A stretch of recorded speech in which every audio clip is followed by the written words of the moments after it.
honest with you as I can be, when I'm made such a request, I feel paralyzed.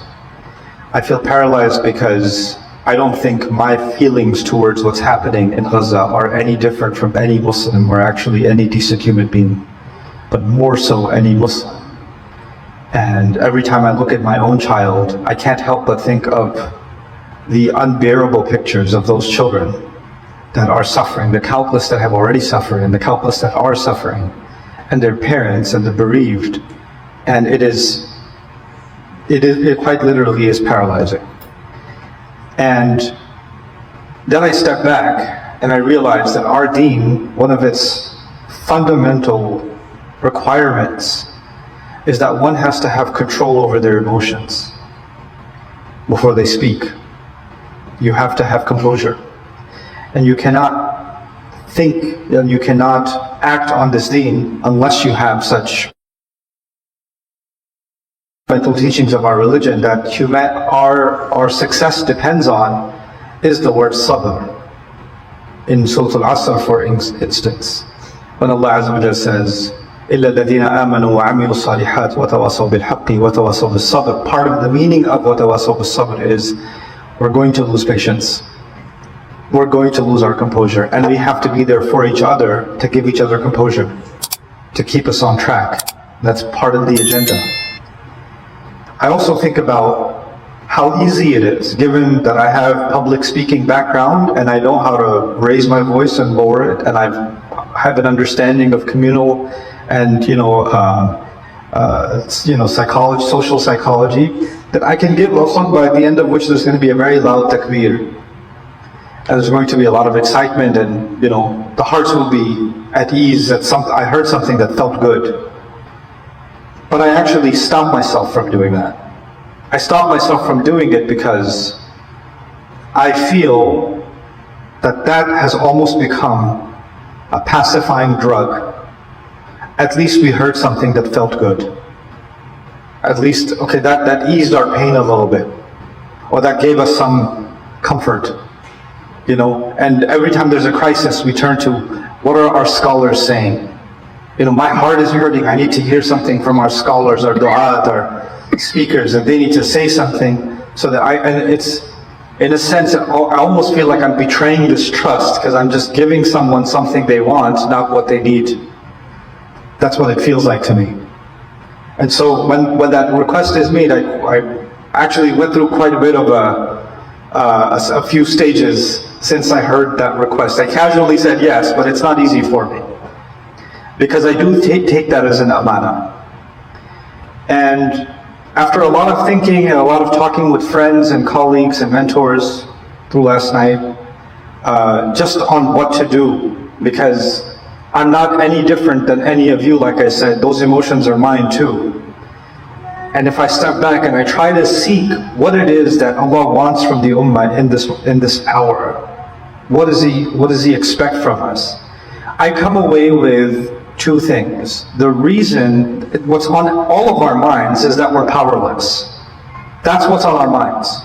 This frustration is not the zalim, the shayateen, the killers, the murderers, the massacres of children, the genocidal maniacs, the shayateen. It's not, they're going to do what they're going to do. They're just doing what they're supposed to do. The real frustration is not with them. The real frustration is with ourselves. Why are we so powerless? Why is this happening in front of our eyes? We're making all this noise and it's going on. So actually, if you step back and think about it, the real problem is ourselves. Because you can't get angry at Shaitan. Shaitan's job is to do what he does. But we're supposed to be, and the enemies of Islam, they're going to do what they're going to do. And Rasulullah sallallahu alaihi wasallam, his entire seerah is about one thing. It's about him having his agenda. As much as they anger him, they anger him all the time, and they anger the believers all the time. The kuffar anger believers all the time. But Allah has put him on a track, and the objective of that track is, to me, one of the objectives is really straightforward. And the objective is if you get off track, you're never going to build the power you need to build to put a stop to them. You're never going to build that power. In fact, giving into your emotions will take you off track, and even though you'll feel like you released some hot air, you didn't even make steps towards ending that problem. Because today, for instance, if we do, somehow this crisis comes to an end, the damage is already done. For generations, the damage is done. And tomorrow it might be another country. And tomorrow it might be another location. And already we know the Ummah is on fire in multiple places around the world. So the real question is, what is that track? What's the pathway the Ummah is supposed to be on? It's easy to say, we're not united, our leaders are corrupt. It's, this one's, when is the Ummah going to wake up? What in the world does that mean? When is the Ummah going to wake up? We need, unless you and I have a clear agenda in front of us, here's what I need me to do. Here's what I need you to do. There's supposed to be some level of clarity on an agenda, on a unified agenda. Then it shouldn't be difficult for 20% of the world's population to exert their influence and to flex their muscle, because we are that. We're not a small population. So something has to be there. And in order to try to, I'm not claiming that I have the answer to that question, but I think I have somewhat of the right direction. And I want to share that with you in this khutbah. In the Quran, Allah has given us essentially two problems, two responsibilities. One responsibility faces inward and the other faces outward. So a great place to look at for this two directions is what I recited to you from Surah Ali Imran. In fact, even Surah Al-Asr is the same thing. It's inward and outward. When you think of إِلَّا الَّذِينَ آمَنُوا وَعَمِلُوا الصَّالِحَاتِ, it's inward.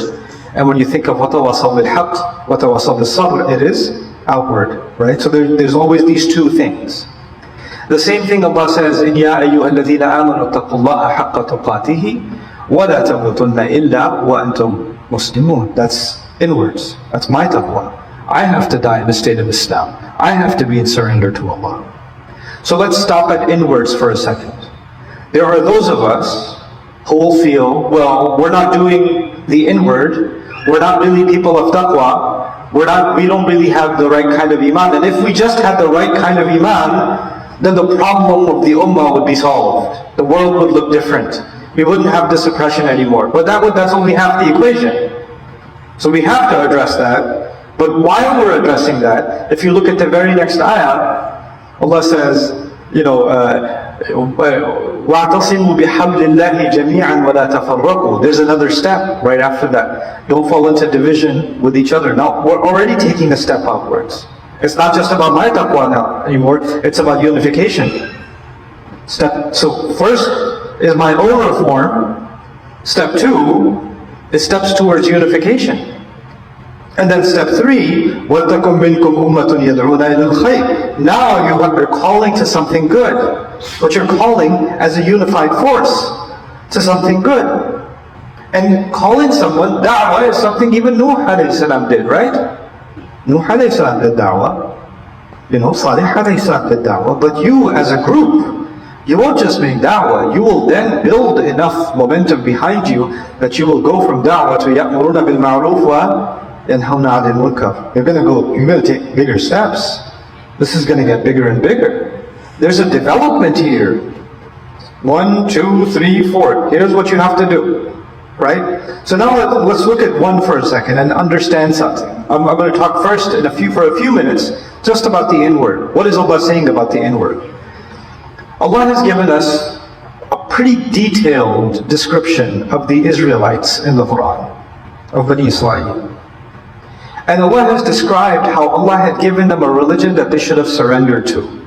They are, in fact, also descendants of our father Ibrahim alayhi salam. The religion of إِذْ قَالَ لَهُ رَبُّهُ أَسْلِمْ قَالَ أَسْلَمْتُ لِرَبِّ الْعَالَمِينَ. They are a religion that they follow that same religion. نَعْبُدُ إِلَهَكَ وَإِلَهَ آبَائِكَ إِبْرَاهِيمَ وَإِسْمَعِيلَ وَإِسْحَاقَ إِلَهًا وَاحِدًا وَنَحْنُ لَهُ مُسْلِمُونَ. They declared Islam for themselves, to the sons of Yaqub, the sons of Israel. And Allah will describe elaborately how they played with Allah's law, how they manipulated what Allah had revealed, how they used it to generate power for themselves and wealth for themselves. So they had these classes of not just rabbis but also priests that you couldn't be purified unless you went through them. Your sacrifices wouldn't be accepted, your worship wouldn't be accepted unless you went through a priest and unless you paid these kinds of monies. The same thing the Catholic Church did with the Pope, the Israelites were doing. And they were playing with the law of Allah, taking the haram and making it halal, taking the halal and making it haram, adding things to the sharia that had nothing to do with the sharia. They were doing these kinds of things. They were playing these kinds of games with Allah's rules. And clearly the things Allah had made haram, they were openly violating them. Now, Allah gave us that example not just so we can look back at them and say, look at these people, look at how they mess with Allah's law. Allah gave us that because the first instruction was, if you want to fix things, اتقوا الله حق تقاته ولا تموتن إلا وأنتم مسلمون. And by the way, at the end of that very passage, Allah will say, ولا تكونوا كالذين أوتوا الكتاب. Don't become like them. Because they didn't observe taqwa and they didn't come into Islam completely. So the first honest look, and I'm not just giving this like a rhetorical speech. We all have to have taqwa. You've heard about taqwa a billion times. I'm not just saying that. I'm saying if we have to look, I have to look in my family, you have to look in your family, we have to look in our community, we have to look in our culture and say, how much of the book of Allah do we actually apply in our personal lives before we talk about anybody else? How much of it are we actually living by? So for example, much of the Quran, much of the book of Allah has to do with financial regulations. Inheritance law is financial regulation. The mahar in marriage is financial regulation. Child support is financial regulation. Zakat is financial regulation. Earning halal money is financial regulation. Staying away from riba is financial regulation. Right? So money matters are a huge chunk of the Sharia. And another huge, and by the way, all of us have money issues. So that's one part of the equation.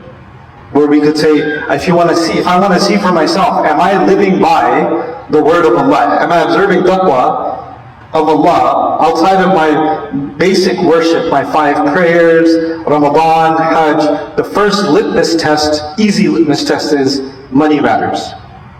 Am I involved in riba? Am I giving the inheritance share? Did I shortchange my sister or my mother or my whoever else on the inheritance? Did I give the mahar? Am I providing the support I'm supposed to provide? The finances that I owe? Am I giving the zakat? Am I paying the loan back? Right? These are all, that's easy litmus test. And the way the state of the Ummah is, I've been in business for some time, other than education. I've been business, and one of the hardest lessons I learned in business is it's hard to do business with Muslims. It was an ugly lesson, because these are my brothers. These are the people I learn deen with. I pray with them. I do da'wah work with them, I discuss Islam with them, etc. When it comes to money though, I don't know, something happens. Something happens. And you know what? That is psychosis. So I can look like I have taqwa, I can pray like I have taqwa, I can talk like I have taqwa, but my financial dealings don't have taqwa. That's a problem. The second, one litmus test, whether we're living up to the first condition. Because, we get, in these ayat, we eventually get to a place where we can command the good and forbid the evil. When you command the good, it starts with just speaking up, but eventually ends up with, biyadihi. You can stop, you have the power to stop it. This is how you get to the place where you have a power to stop it, and the step one is internal, and that is you have to abide by Allah's word, or everything else you do Allah will deal with you no different than how He dealt with the Israelites. And what did He do with the Israelites? When they played with Allah's law, ضُرِبَتْ عَلَيْهِمُ الذِّلَّةُ وَالْمَسْكَنَةُ وَبَاءُوا بِغَضَبٍ مِّنَ اللَّهِ. They were humiliated, they were powerless, and they received the rage from Allah.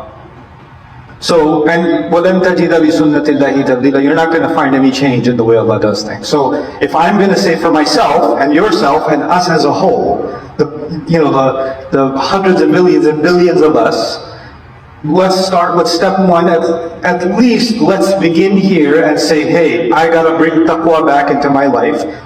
Starting with the worship and financial dealings. The next place would be the hudud of Allah in family. In my personal family life. You might not know this, but the term tilka hududullah, or the phrase hududullah, is referred to in the Quran, except in one place in Surah At-Tawbah where it's mentioned generally. Every other place it has to do with family law. The hudud of Allah. We think of hudud, what do we think of? Cutting the hand of the thief. We think of, the punishments in Islam, right? The punishment of the qatil and this and that and the other. In the Quran, where's hudud being used? Family law. Family law.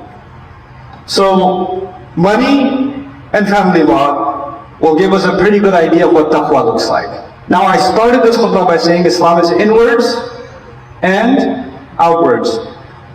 For yourself, do a study of the musabbihat of the Quran. For yourself, from Surah Al-Hadid all the way to Surah Al-Tahrim, 57 to 66. You know what you're going to find? You're going to find ayat about jihad, fighting, spending, the Muslim military. You're going to find those ayat. And in the middle of those ayat, you'll find قَدْ سَمِعَ اللَّهُ قَوْلَ الَّتِي تُجَادِلُكَ فِي زَوْجِهَا. You're going to find يَا أَيُّهَا الَّذِينَ آمَنُوا قُوا أَنفُسَكُمْ وَأَهْلِيكُمْ نَارًا. In the same surah that Allah says, جَاهِدِ الْكُفَّارَ وَالْمُنَافِقِينَ وَغْلُظْ عَلَيْهِمْ. Fight against the kuffar and the munafiqeen. That's outwards.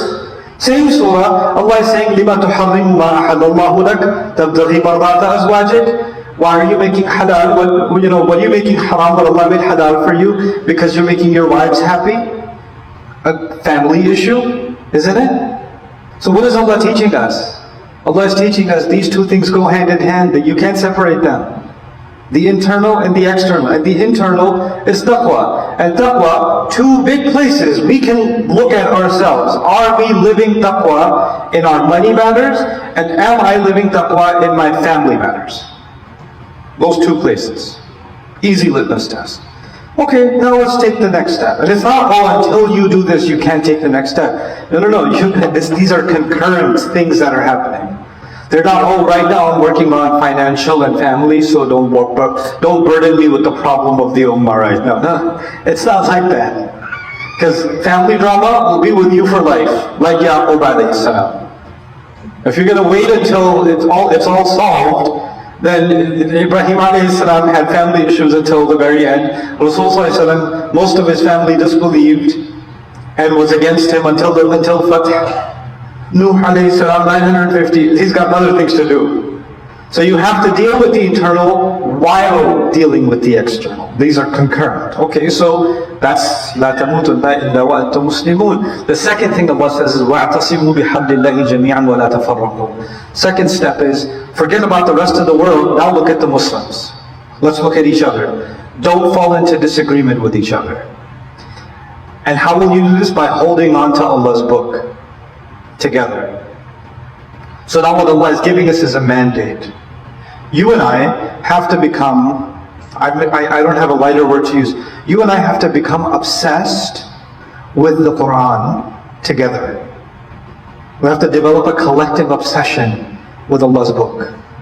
And that obsession is so powerful that our racial disagreements, our ethnic disagreements, our family disagreements, our fiqh disagreements, our historical disagreements, our national disagreements, they start becoming so small because there's something that binds us that is so powerful. I'll give you just an analogy of this. Like, Democrats and Republicans can absolutely hate each other in this country, right? They're listening to different podcasts. They're listening to different radio stations. And atheists can have absolute disdain for, fundamentalist Christians. the far left and the far right. But they're both, they're both Dallas Mavericks fans. And they're both in the same stadium cheering for the same team, and they're both going crazy. And when they win on the buzzer, they win a shot, they're giving each other a high five. What then? Like you hate each other. No, that doesn't matter. More importantly right now, we're in the playoffs. These are the finals. This is more important. Something that is so captivating for them that they forget they could put all of those differences in a box for a stupid game. You ever think about that? You think all the people that are in a stadium watching a sport, they're all politically, religiously, philosophically aligned? No.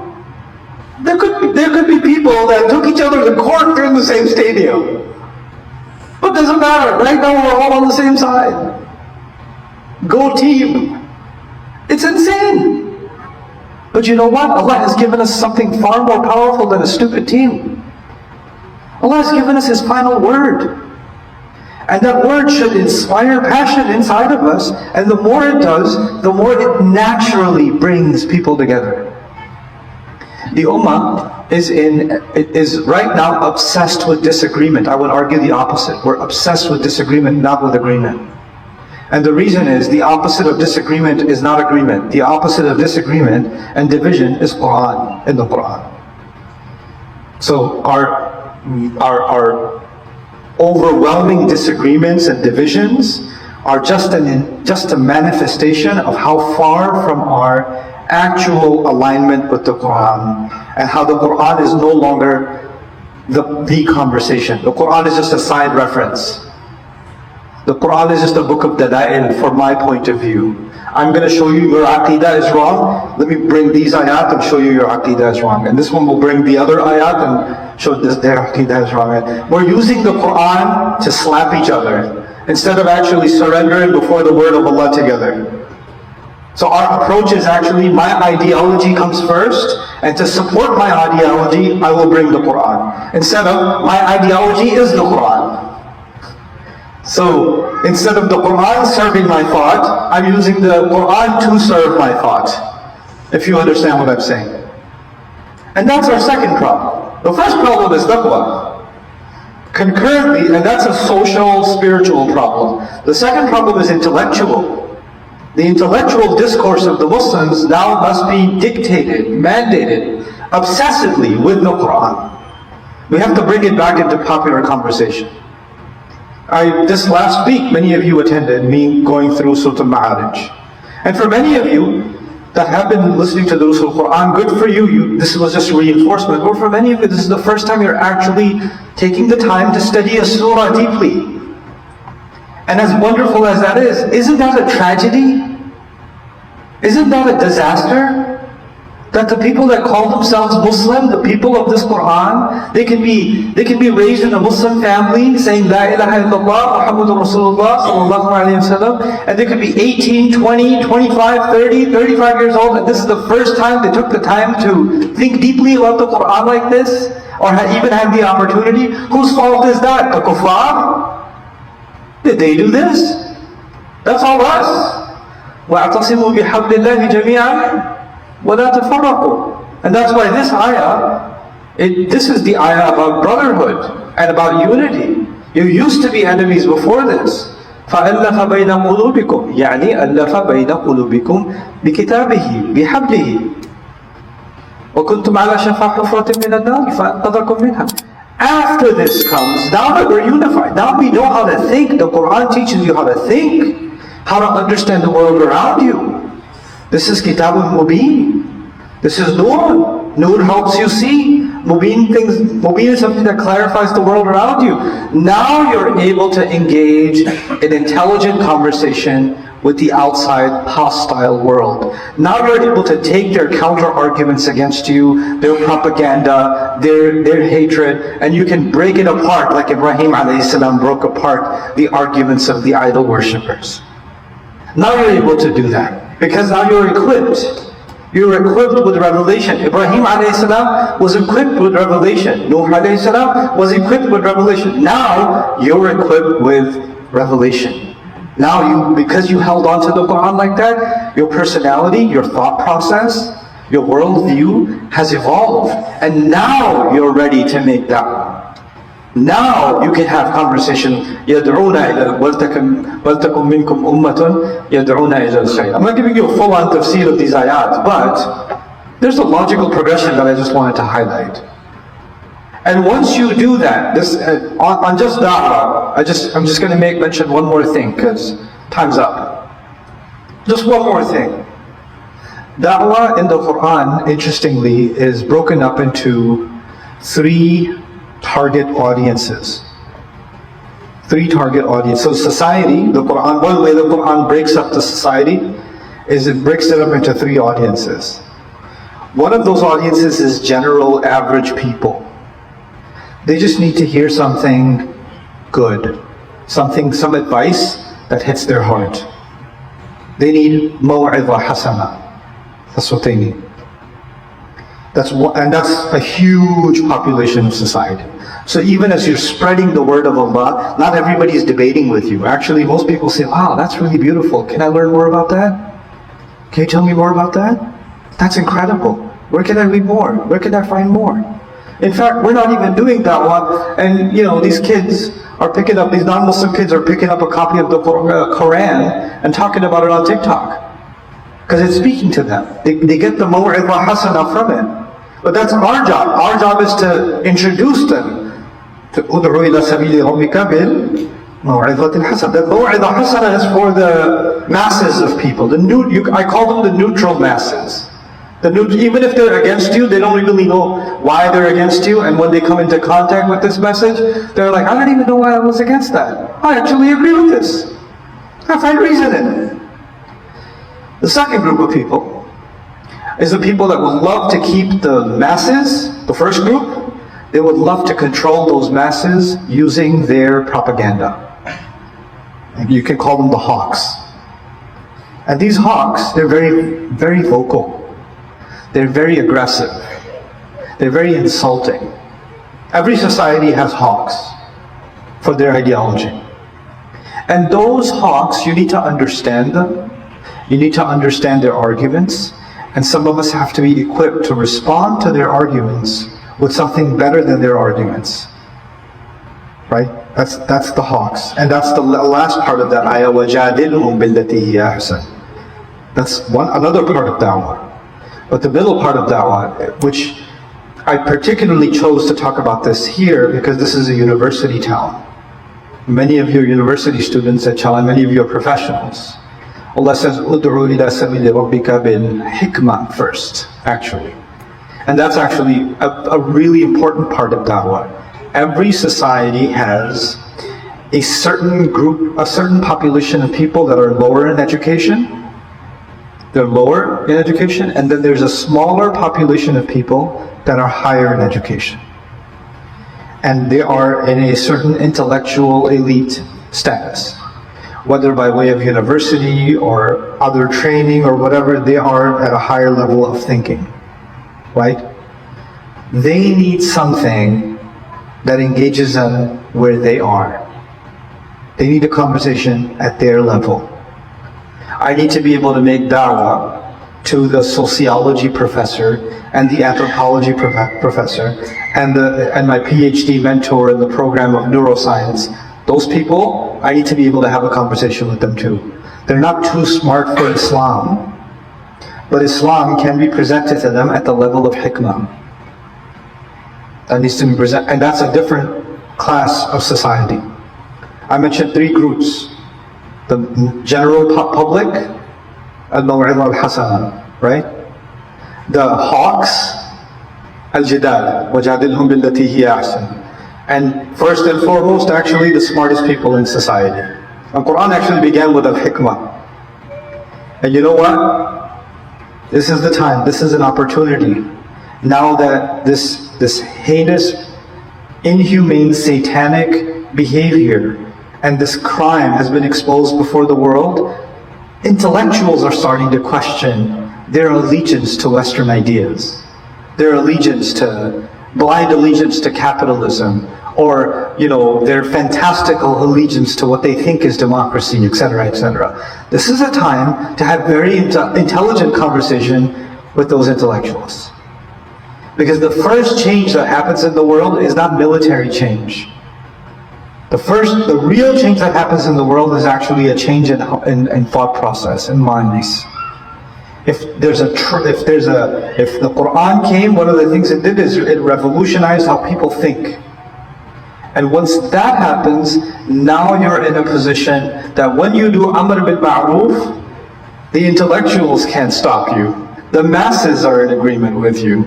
The hawks have been silenced. You understand? You become more and more dangerous. And the Quran was hitting all these three with one arrow, constantly, which is why for Makkah, Islam became unbearable. It hit all three audiences. It became unbearable for them. This is the agenda Allah has given the Ummah. When we lose sight of that agenda, when we don't live by this agenda, then what is the model in the Quran? Either you're doing this, or you are just like what Banu Israel did. Those are the two. That's why right after this Allah mentions them. وَلَا تَكُونُوا كَالَّذِينَ تَفَرَّقُوا وَاخْتَلَفُوا مِنْ بَعْدِ مَا جَاءَهُمُ الْبَيِّنَاتُ. That's right after that. For a reason. Because this is the model, this is the revolution brought about by Muhammad Rasulullah sallallahu alaihi wasallam of how to transform the world. Or you can do what the Israelites have done before you and suffer the consequences that they suffered. This is a wake-up call for this book is a wake-up call for humanity, but this crisis, I pray, is a wake-up call for the Ummah. And for every single one of us, that we see ourselves aligned with a very particular agenda, with a very particular focus, simultaneously. And if enough of us have that awakening, if enough of us have that consciousness, wallahi al-azim, we are far too many to think ourselves as weak. We're far too many. You don't need billions to bring about a change. Quran already taught us that. The Seed already taught us that. You just need enough strong hearts and minds. That's all you need. And Allah Azza wa Jalla bring those strong hearts and minds out.